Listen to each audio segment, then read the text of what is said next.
All right, so I'm going to start that again. So hello, everyone.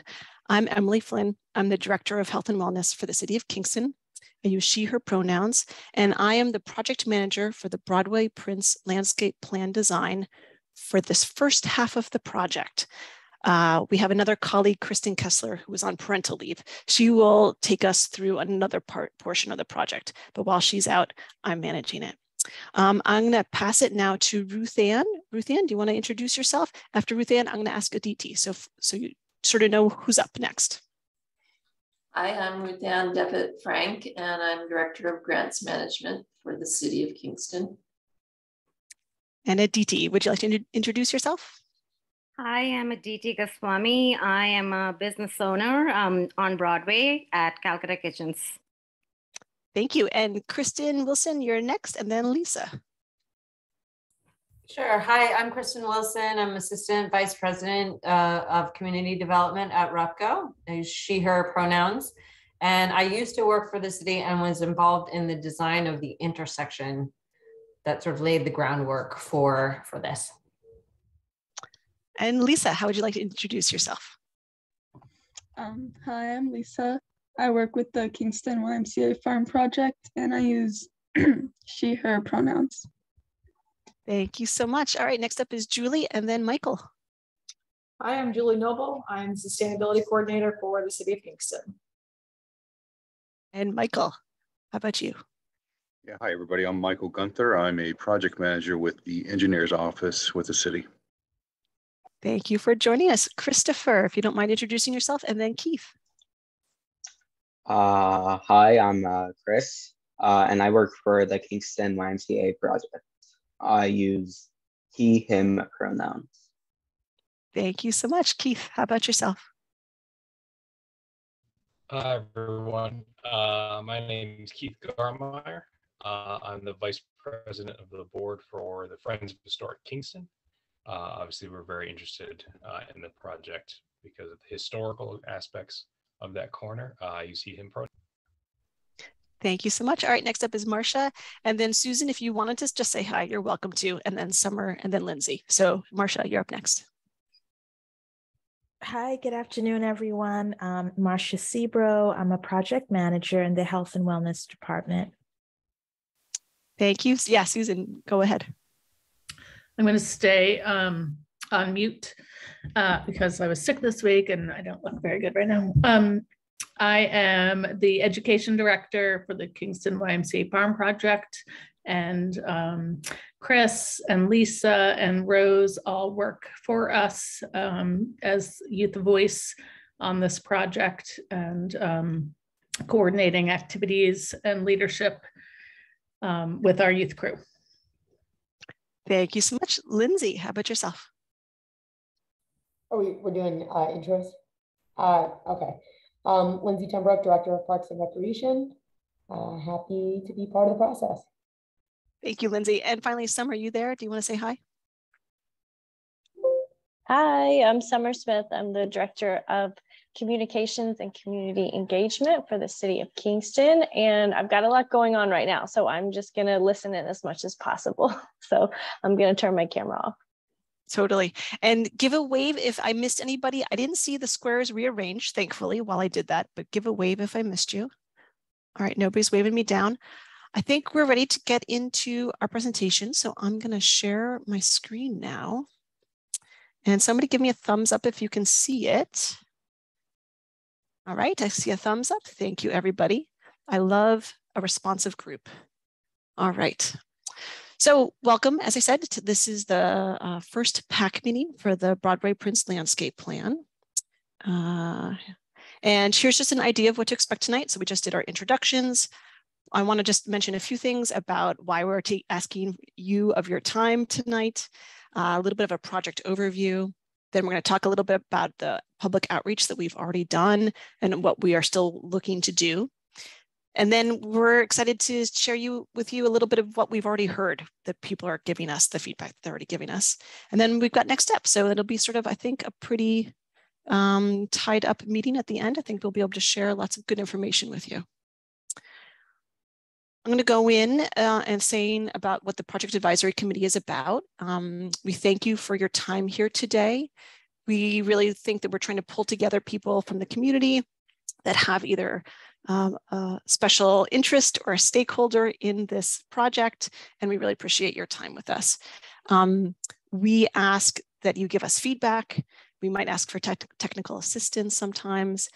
We're going to ask you to serve as a liaison, maybe be a little bit of a connection to the community about this project. If someone has questions, you don't have to be able to answer them all, but at least direct them to where they might be able to find information about it. And then I think later on, we're going to ask you to share information about the project even more specifically. Before I move on to project overview, any questions about your role as a PAC or anything about that before I move on? Feel free to always wave me down or even interrupt me if you have questions as I go along, but nobody's doing it now. So I want to mention a little bit about the background of this project. So the intersection that Kristen Wilson mentioned at the top of the call was realigned in 2019. And if you're all familiar with it, which I think most of you are, we called it a realignment. Oh, 3 people are in the waiting room. I'm sorry, I'm gonna just pause for a second. Let me admit them all. I'm sorry about that. Let me pause for a second and just welcome them in, and then I'll pick that back up again. All right, welcome Lisa and Brian and Rhea. I think you guys are joining us. Thank you so much. We did a round of introductions. I'm sorry to put you on the spot, but would you like to say your name? If you're part of an organization, feel free to mention it. If you'd like to mention your pronouns, you're welcome to, or just say your name if you'd like. Lisa, do you mind saying hi? I know it's kind of hard to throw you on the spot. Yeah. Oh, it's okay. My thing was all over the place. Hi, I'm Lisa Kelly. I'm the executive director of the Kingston Midtown Arts District. And happy to be here. Was there something else you wanted? Nope, that's fine. Just wanted to give you a chance to say hi.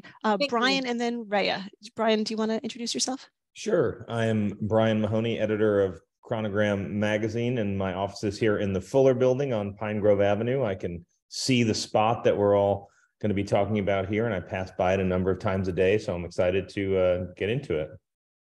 Thank you so much for joining us. And Rhea, please, would you like to introduce yourself in any way?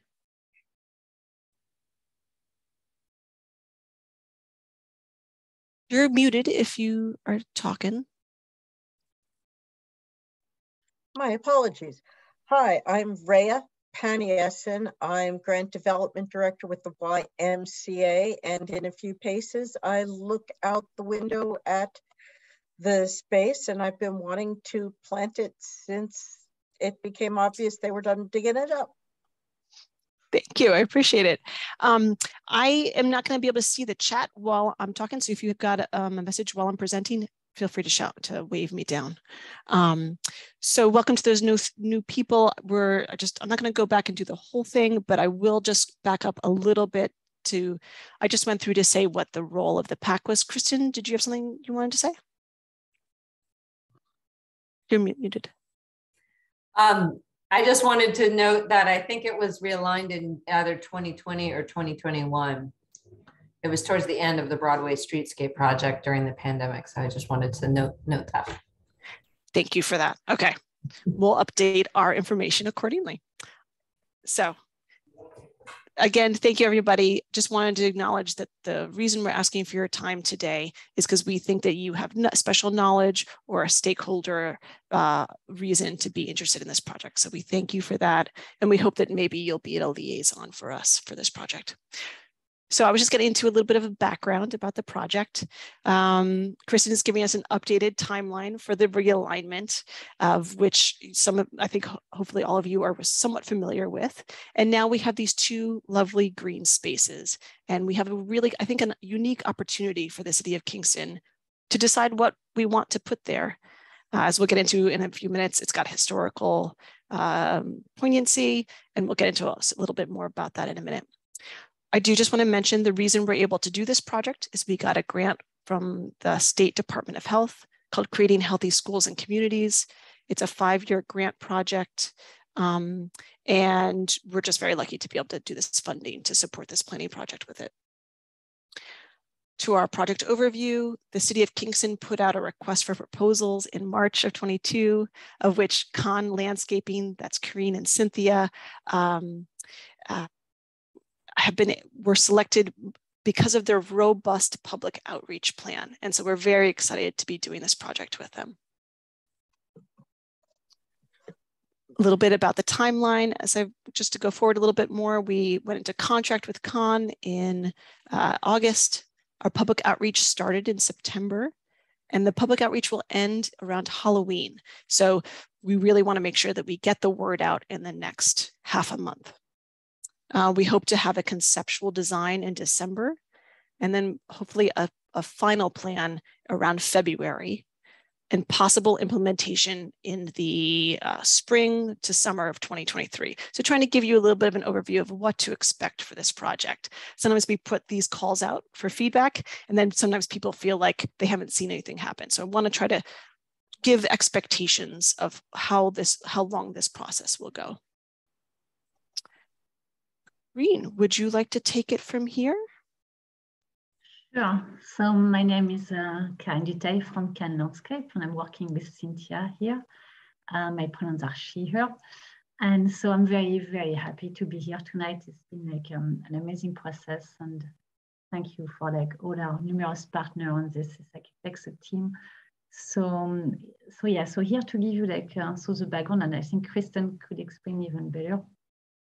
But we had like this, you know, like we had the Pine Grove and Grand Street that were not aligned, and we are creating lots of confusions and accidents and so forth. So the project was to realign the two intersections to lessen the confusion, and also in the process to create two beautiful green spaces. So it's a win-win for everybody here. We have suddenly like these two amazing spaces that the community can envision a new outdoor space. So that's the two spaces are the spaces we are currently designing. Really?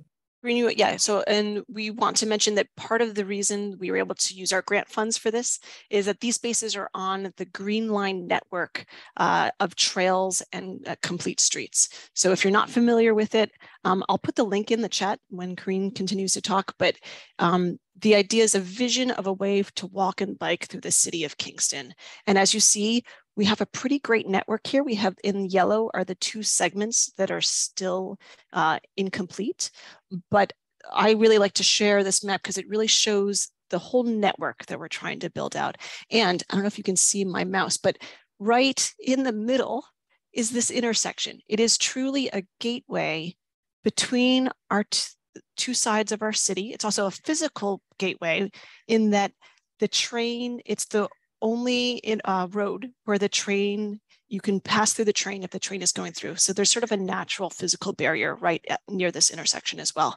So it's sort of a key intersection and gateway in our city. And the Green Line is this network that this is a key point on. And then I just want to add one more point, which is we hope that this intersection could be a destination, that it could invite people who are walking and biking to stop and stay a while. So we really would like to try to have it be placemaking, have it be an inviting location for people to use. Karine, want to continue? Yes, so we have other slides that show like actually the process of history, and this is not the first one, but this is the first one here. We have like the Native American history coming up, but this one is like about the post office, and so that's the exact location of the site and mostly where the road and the intersection is now, and so there's lots of I think trauma associated to the disappearance of this building, and also like some revival that could be inspired in the creation of the design. So this is a big inspiration also for the process. And yeah, this is like the sequence of what the post office was transformed into, with no comments whatsoever. So yeah, so this is the start of, hey, what would you like to see happening here? So we've been working with Kingston YMCA Farm Project team. And thank you for being here.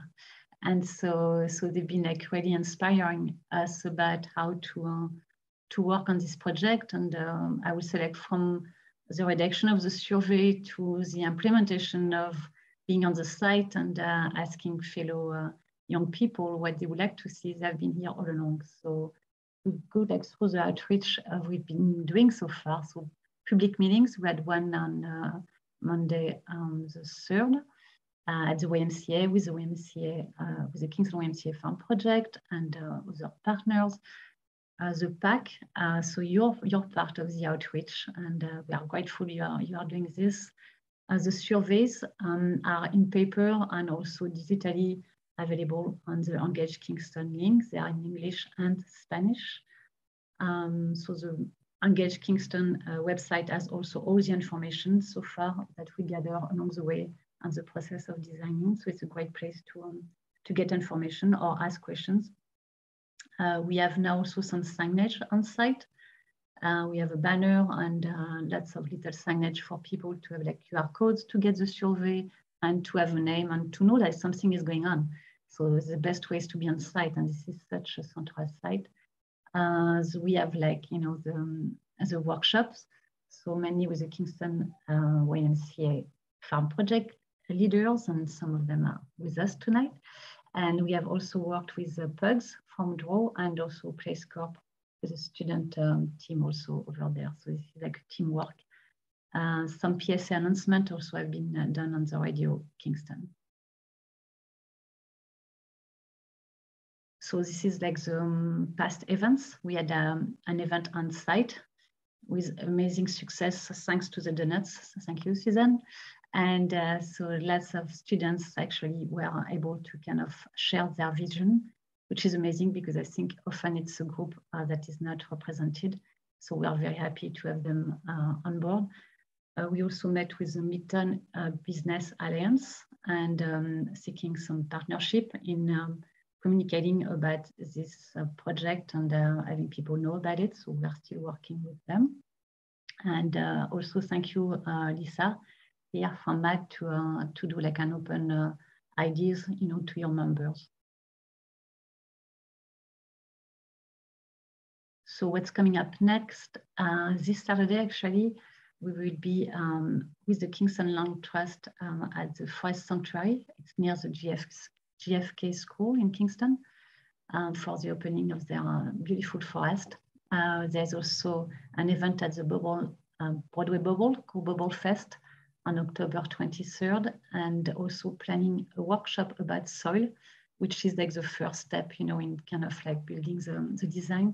And this is going to be a workshop about learning about the pollutant of soil testing, and also soil building. So this is coming up. This is one of like the little flyer that were posted all along Midtown. And we are trying like, you know, bilingually to kind of reach out to the community about the event. So this is like one like the event on Monday, the 3rd. We had actually like 2 events on the same day, like one with specifically like the Kingston YMCA Farm team, and after like open with them to the community. And here we had Donna Kwan doing like an amazing introduction about the Native American history of the site, and we learned that it was like actually a trail, you know, already at the time. I used mostly for trade and communication, and she also shared with us her vision of how the site could be to represent, you know, like our culture. So it was very interesting. So this is like some of the example during like the event. We also have like Stephen Blowise, who showed like all this picture of the history of Kingston then and now, and that was like a great conversation to have also to see the old neighborhood transforming through time. Maybe you're here. So this is a banner actually that's on the site now. So this is the one you can see.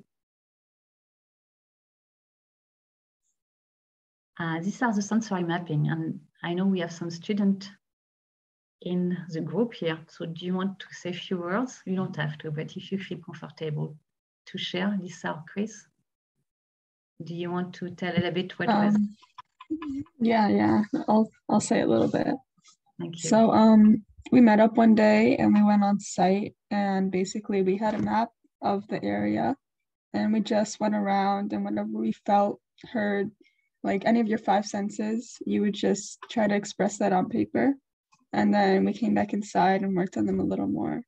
And then eventually I think we made a cumulative sensory map. And yeah. Yes, thank you, Lisa. Exactly. And this is a great way. It's basically the equivalence of site analysis through the senses. And it's a great way to really appreciate the site. And as designer, you have to really like know the site before you start to design. Like you have to listen to the community before you design. So these are like the preliminary steps into designing. And it's also make the experience very personal to every student. And so it was a very important information for them and also for us to see how the student react to the site. So there's lots of level of learning in this process. And beautiful, beautiful design and drawings at the end. It's very gorgeous and lots of information. So the youth team kind of took like all this sensory map and kind of create like this gathering of information between like the noises, like, you know, the different type of grasses, like the people, like all this, you know, like the smell, like everything they saw, kind of trying to gather it into one drawing, which I think is going to beautifully overlap, you know, our site analysis and create layers to it. So this is a good footprint. This is a map that we are sharing with the community when we do community design charrette to have an idea. And so we ask people to locate themselves and to see how it works, and because it's not always easy to read a map. So we make sure we get enough context for this. And this is, one of the design session. We also have like a little deck of cards with different activity and programmings on it. And so people can actually like look at it and put the cards on the map where they feel it's more appropriate to happen. So it could be trees, it could be like a water feature, it could be like a fair, like activities they will select and locate on the map. So we took lots of pictures as the process was going. And it's interesting because everybody expressed themselves differently. Some people will have to, you know, be more comfortable writing. Some would be drawing, some would be putting the cards. So it was very, very interesting. And so all the students present here were actually in charge of the table and leading the community into the design process. Good afternoon, everyone. I'm Cynthia Nikitin, and I'm a consultant with Can Landscape Design. I also work with Sustainable Hudson Valley as a resilient places specialist. I've been doing projects in the town of Olive where I live, also with working with students from the Onteora High School. Last year, we ran a youth-led, community-driven visioning process for how to repurpose 4 flood buyout vacated properties in the hamlet of Boyceville. And I also run a nonprofit. It's called Friends of Brunel Park. It's the Emile Brunel Studio and Sculpture Garden in the hamlet of Boyceville, next to the brand new Bread Alone. It's the log cabin that has the concrete totem poles on it. And we run a nonprofit, and we've turned it into a community cultural learning space and naturalistic gardens set amongst the century-old concrete statues created by Emile Brunel. We're open daily from 1 to 5, except on a day like this, because it's raining. Okay, so we have been doing a lot of surveying. We've been doing surveying on site. We've been doing surveying through the website, and we have to date, I haven't actually checked in the last couple of days. The last time we checked, we had 190 surveys, and we're doing it in English and in Spanish. And so here are some of the survey results. We asked people how often you come to or pass through the intersection. And basically 84% of respondents come there multiple times a week. There were very few people that had never been there. And part of this is because we were either at the YMCA Farm Project Harvest Party, or we were on the site itself. So we basically captured our target audience, you know, users of the space, people who come by there either every day or 2 to 3 times a week. On the other side, how do you usually get here? Basically, 66% of respondents get here without driving.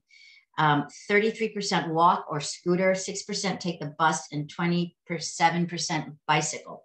So 50% drive, but 66% are not in automobiles. Again, our target audience, again, because we were on site, basically bribing people with donuts to do our survey, and it worked actually very perfectly.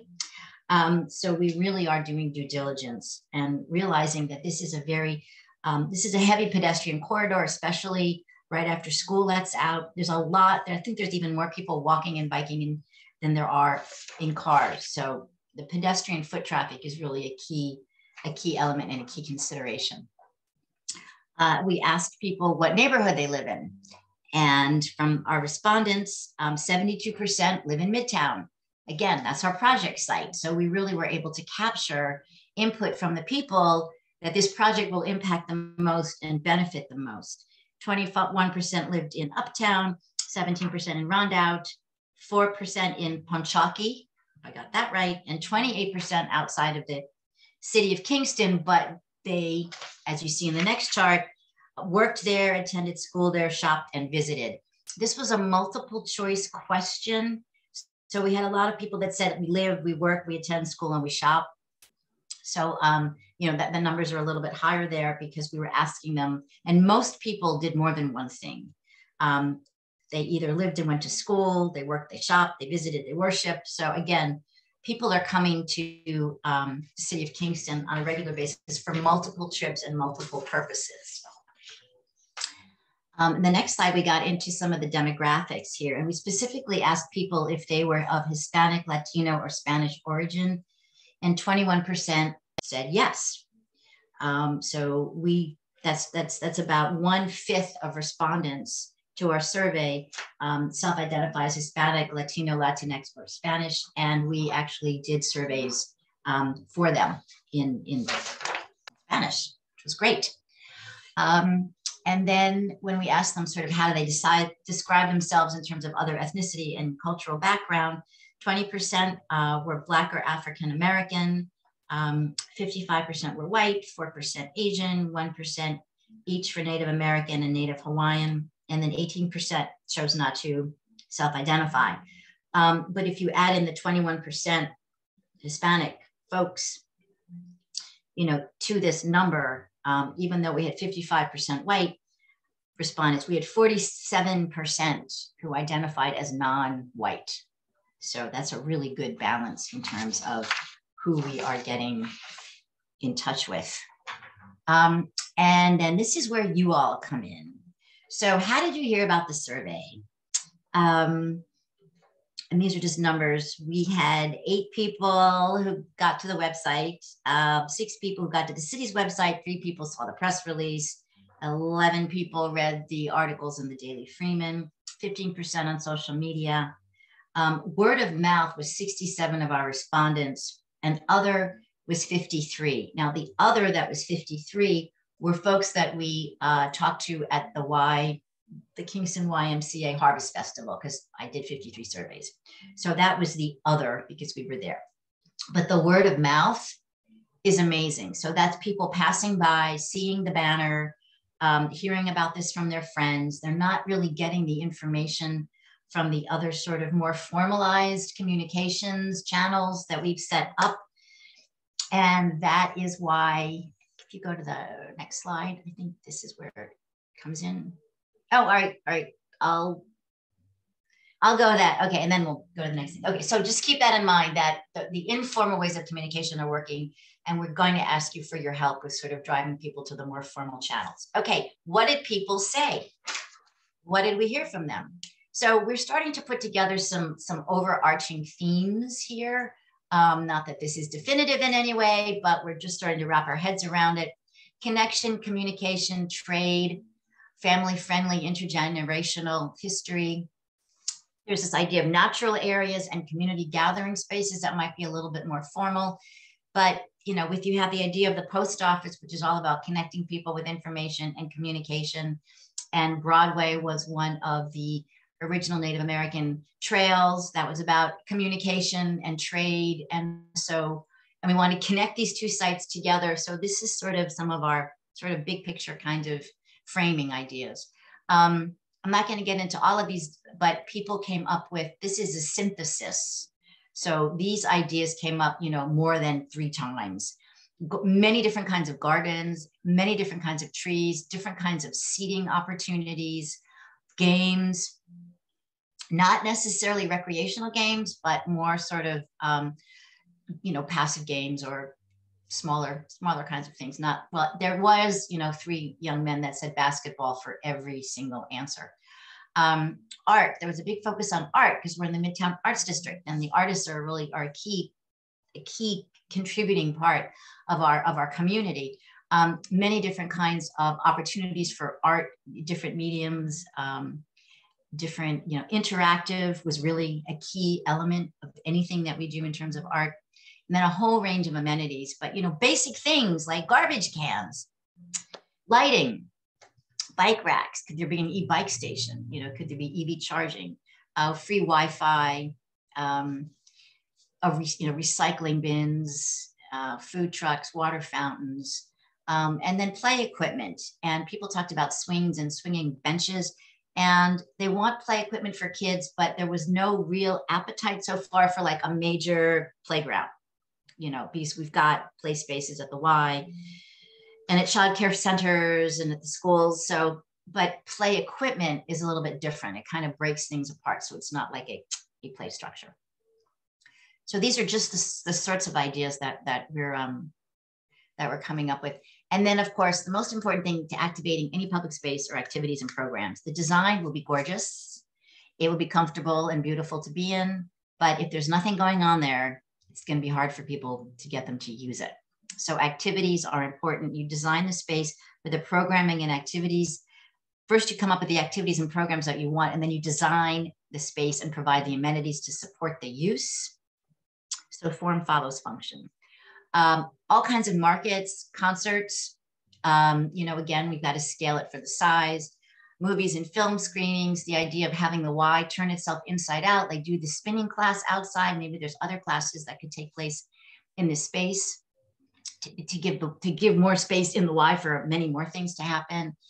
Cookouts, carnivals, celebrations, celebrating the history of the community and the cultures of the people that live there. Starting and ending point for marathons. The idea that clubs, book clubs, gardening clubs, quilting groups might want a bird watching, people might want to just kind of gather there rather than either they want to be outside on a nice day instead of like in the library, for example.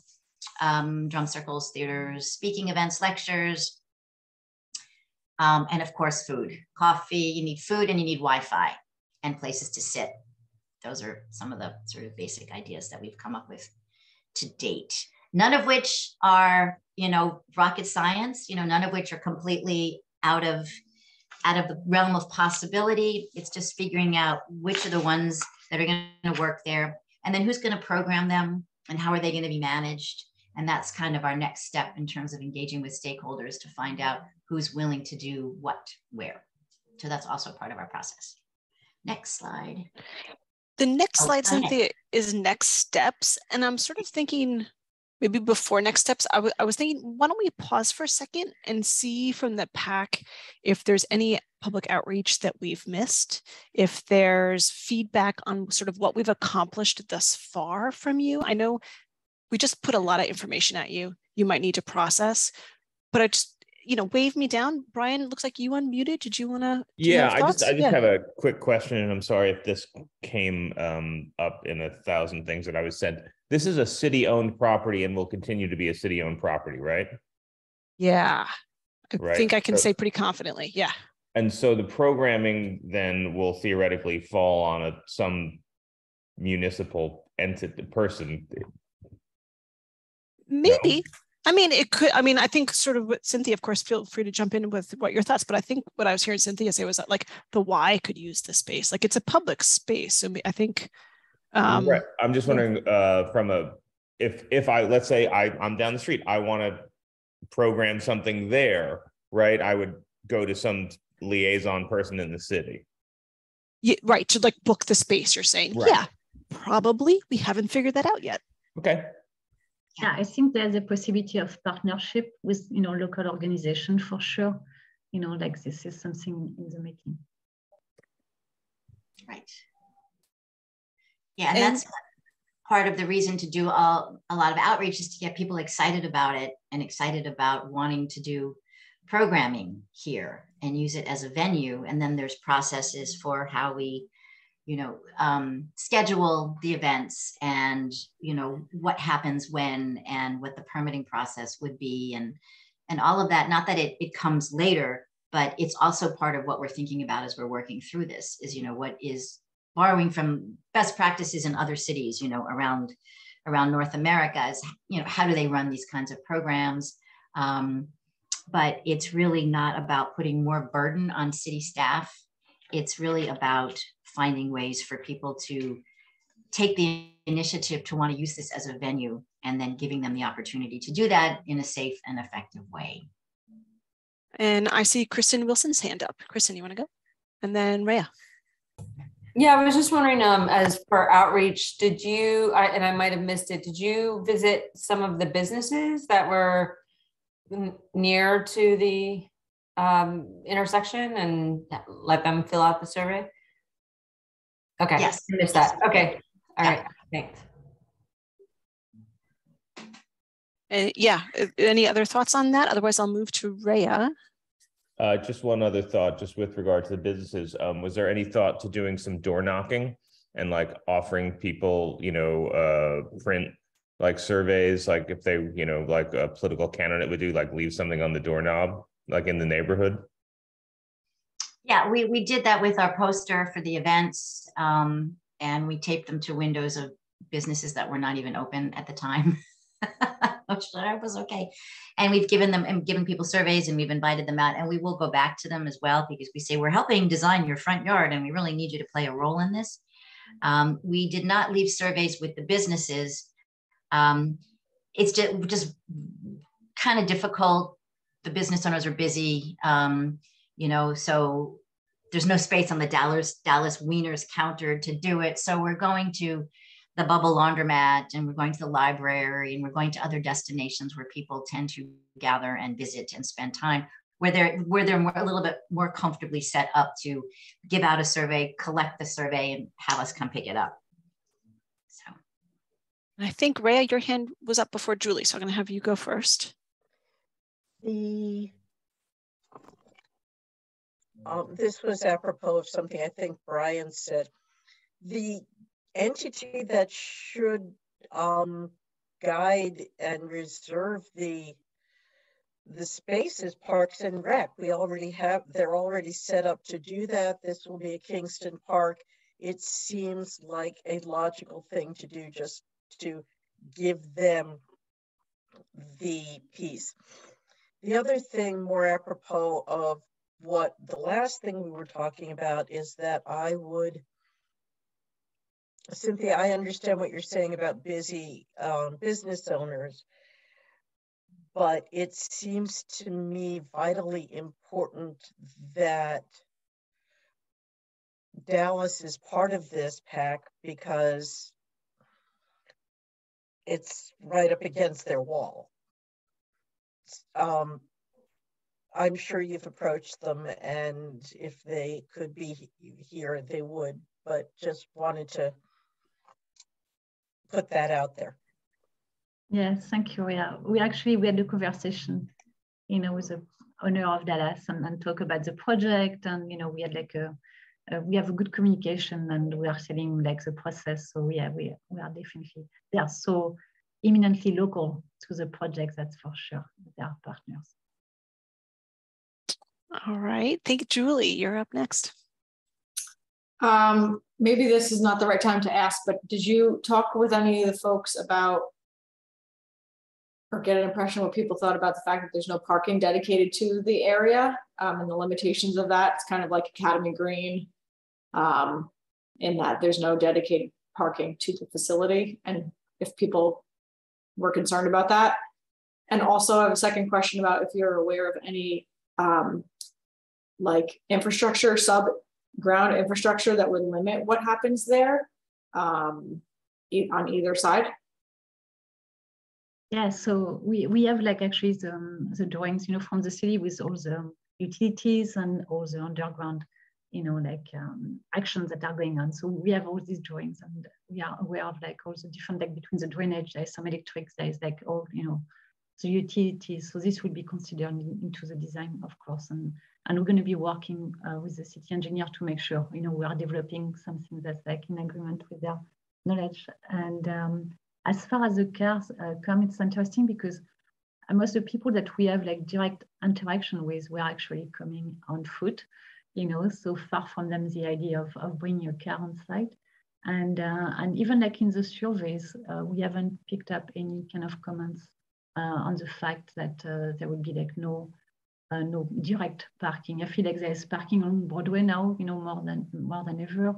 And also maybe there may be a partnership to decide with the parking from the Millard building, you know, very next by. And maybe in the evening, if an event would have to happen, maybe there would be something to think about, like if we can, you know, draft some kind of partnership on this site. Cynthia, was there anything there more? You unmuted, was there anything? No? No, it's one of the first times I've ever done a project like this where no one mentioned parking. And I was really thrilled. And I think it's because the people that we were talking with got there by foot and didn't have cars. And, you know, and if there's availability of parking at the Y or the Fuller building, or there's a lot available. There's a lot for cars. There's just not a whole lot for pedestrians and people. So, you know, we always said, if you design for cars and traffic, you get cars and traffic. And if you design for people and places, you get people and place. So. Kristen, go ahead. I just wanted to mention that when we designed the intersection, there is a parking spot on the back side of the green lawn next to Dallas Hot Wieners that it's more of a like a commercial space. I think we were thinking it would be a place where a food truck, or if somebody was trying to load for a farmer's market or something like that, that would be a pull-off space where a car or a truck could be. So it's not for car parking, but it's part of the design. Yeah, and I'm so grateful you did, because I've been using it to unload like all the signage and stuff. And every time I park, I'm like, thank you, Kristen, because this is super helpful. I don't know that it was my idea. I don't remember whose idea it was, but it was. I give you the credit. So other immediate, yeah, Marcia, go right ahead. Hi there. So I thought I have that I wanted to share was given that really lovely, robust list of ideas and suggestions about what the space could be, how that might be, how safety in regarding traffic might impact some of those choices, especially around like recreation or some activities, because because there's traffic like all around. So how people might play there or throw a ball around or something like that, for example. Just, you know, it's tricky crossing the street, even with the lights and all of the efforts and improvements that intersection has seen. Just something, you know, that makes me feel cautious. Yes, thank you, Marcia. I mean, safety is definitely like in the mind of, you know, people who get the survey. Also, it comes back often about safety, also about the light, for example, you know, like to be able to be in the site at night and feel safe. And yeah, traffic is definitely an issue. And from a design point of view, it's a very challenging site, but also interesting to figure out like how to create like a space that's going to feel safe. There's also lots of concern about the safety, but the noise also coming from the car. So how, as designer, we can address the issue of safety, of noise. And so this is all going to come into the process of the choices into the design. But it's good to have somebody, I mean, if you can be the one really focus on the safety and see it like through this lens, I think it would be really helpful. All right. Any last immediate responses? We're going to talk about next up on our sort of presentation here today is a little bit about next steps. And then we have some direct asks for you all as a pack. But let me say now that I'm going to send you this presentation, some documents and other information so that you can process this and you can also get back to us with questions or feedback after. Julie, you want to go next? Sorry. Can you just confirm that the scope of the project is both sides of prints and also is only design? Or is it pre-construction documents? Or is it, how far are you going? Thanks for that. So yes, it's both green spaces, and I was just trying to bring up that map quickly while I spoke, but I couldn't do it fast enough. So it's both green spaces, and it is correct. I don't know if I'm going to get the language right, so Karina or Cynthia, correct me, but I believe that it's construction documents. But then implementation, the actual construction of it will may not be in my department. This is not part of the scope of this project. This is just the plan.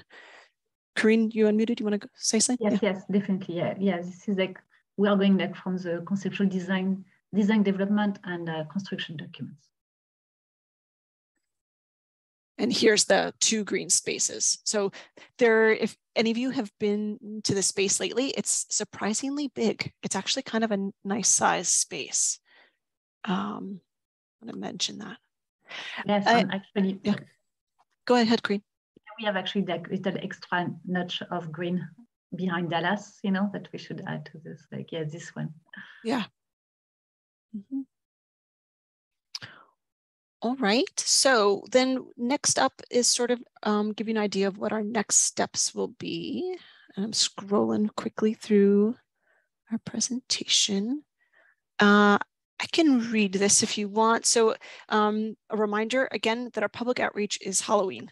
So as we're going to say, our request is to get the final push out for feedback. So if you know people who feel strongly, I'm not usually one to call for people who feel strongly about parking, but if you know someone that feels strongly about it, that we have an outreach to that group, please send this their way.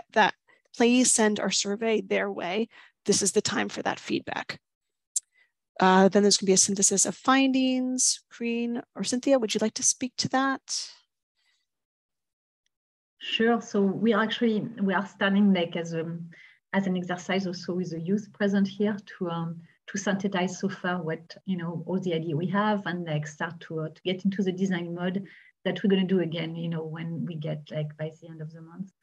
So we're going to be presenting like, sorry, like all the result of the survey, and we're going to issue some ideas of conceptual design based on the survey. So we are not sure exactly how many design we're going to be presenting. It also depends, you know, how many ideas are going to come to us and how we can integrate the most of it into our design.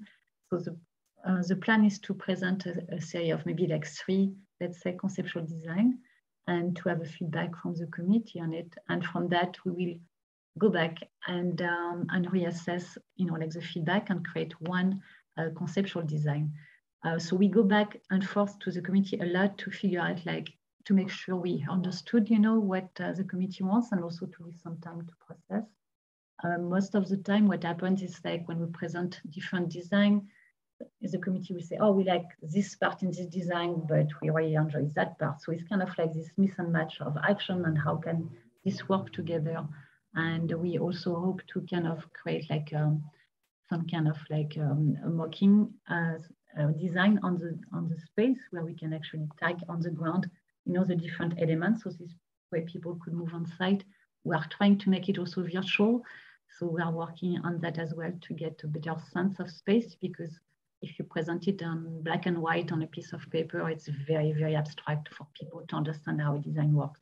So we are really trying to make it really accessible.